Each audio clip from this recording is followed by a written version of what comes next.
Our story today is called Benito Cereno. It was written by Herman Melville. We will tell this story in 3 parts. Here is Shep O'Neill with Part 1 of Benito Cereno.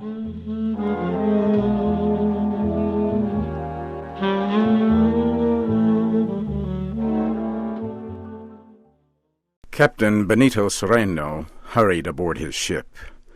It was ready to sail. A bright sun and a soft breeze promised good weather ahead. The ship's anchor was raised, and the San Dominique, old but still seaworthy, moved slowly out of the harbor of Valparaiso, on the west coast of Chile. It was carrying valuable products and slaves up the Pacific coast to Callao, another Spanish colonial port near Lima, Peru. The slaves, both male and female, slept on deck.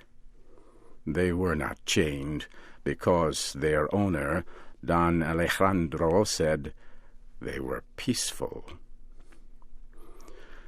The San Dominique moved steadily forward under a clear sky. The weather showed no sign of change. Day after day, the soft breeze kept the ship on course toward Peru.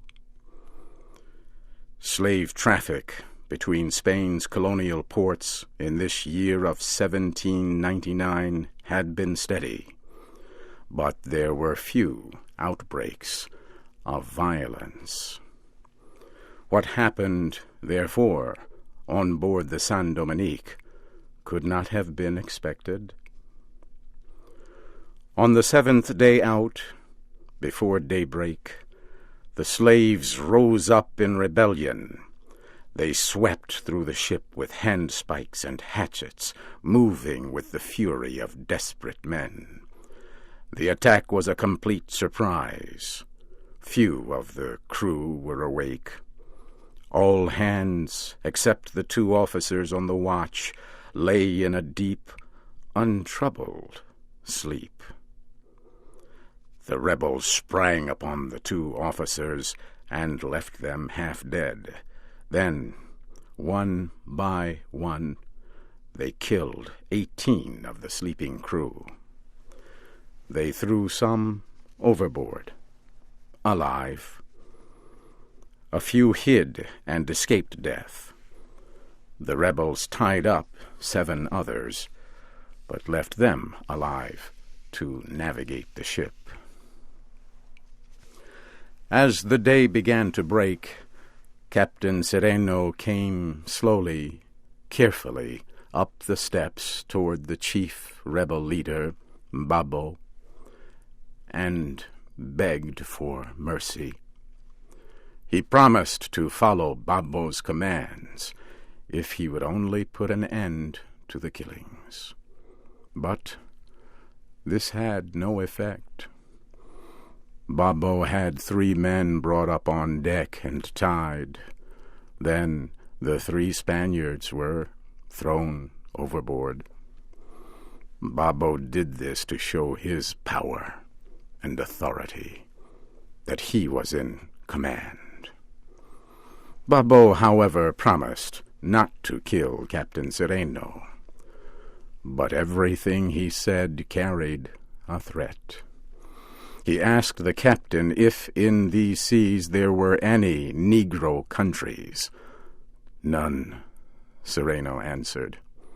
Then take us to Senegal, or the neighboring island of St. Nicholas. Captain Cereno was shaken. That is impossible, he said. It would mean going around Cape Horn, and this ship is in no condition for such a voyage, and we do not have enough supplies, or sails, or water. Take us there anyway, Babo answered sharply, showing little interest in such details. If you refuse, we will kill every white man on board. Captain Cereno knew he had no choice. He told the rebel leader that the most serious problem in making such a long voyage was water. Babo said they should sail to the island of Santa Maria, near the southern end of Chile. He knew that no one lived on the island, but water and supplies could be found there. He forced Captain Cereno to keep away from any port. He threatened to kill him the moment he saw him start to move toward any city, town, or settlement on shore. Cereno had to agree to sail to the island of Santa Maria. He still hoped that he might meet along the way, or at the island itself, a ship that could help him. Perhaps, who knows, he might find a boat on the island and be able to escape to the nearby coast of Arauco. Hope was all he had left, and that was getting smaller each day. Captain Cereno steered south for Santa Maria. The voyage would take weeks. 8 days after the ship turned south, Babo told Captain Cereno that he was going to kill Don Alejandro, owner of the slaves on board. He said it had to be done. Otherwise, he and the other slaves could never be sure of their freedom. He refused to listen to the captain's appeals, and ordered 2 men to pull Don Alejandro up from below and kill him on deck. It was done as ordered. 3 other Spaniards were brought up and thrown overboard. Babo warned Cereno and the other Spaniards that each one of them would go the same way if any of them gave the smallest cause for suspicion.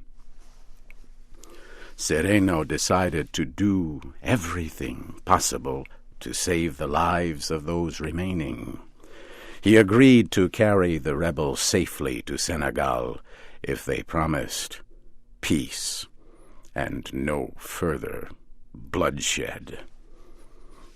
And he signed a document that gave the rebels ownership of the ship and its cargo. Later, as they sailed down the long coast of Chile, the wind suddenly dropped. The ship drifted into a deep calm. For days it lay still in the water. The heat was fierce, the suffering intense. There was little water. That made matters worse. Some of those on board were driven mad. A few died. The pressure and tension made many violent, and they killed a Spanish officer. After a time, a breeze came up and set the ship free again, and it continued south. The voyage seemed endless. The ship sailed for weeks with little water on board. It moved through days of good weather and periods of bad weather. There were times when it sailed under heavy skies, and times when the wind dropped and the ship lay becalmed in lifeless air. The crew seemed half dead. At last, one evening in the month of August, the San Dominique reached the lonely island of Santa Maria. It moved slowly toward one of the island's bays to drop anchor. Not far off lay an American ship, and the sight of the ship caught the rebels by surprise. The slaves became tense and fearful. They wanted to sail away quickly, but their leader, Babo, opposed such a move. Where could they go? Their water and food were low. he succeeded in bringing them under control and in quieting their fears. He told them they had nothing to fear, and they believed him. Then he ordered everyone to go to work, to clean the decks, and put the ship in proper and good condition, so that no visitor would suspect anything was wrong. Later, he spoke to Captain Cereno, warning him that he would kill him if he did not do as he was told. He explained in detail what Cereno was to do and say if any stranger came on board. He held a dagger in his hand, saying it would always be ready for any emergency. The American vessel was a large trade ship and seal hunter, commanded by Captain Amasa Delano. He had stopped at Santa Maria for water.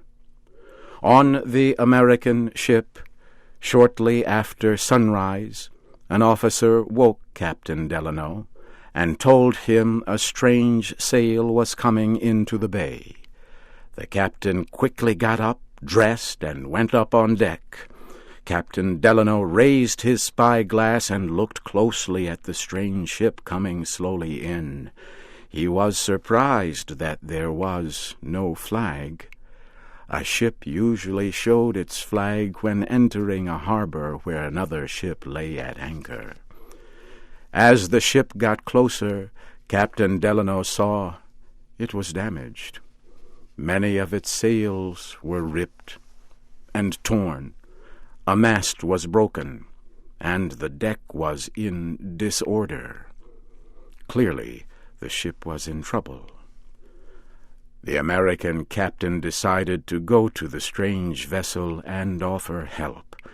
He ordered his whaleboat put into the water and had his men bring up some supplies and put them in the boat.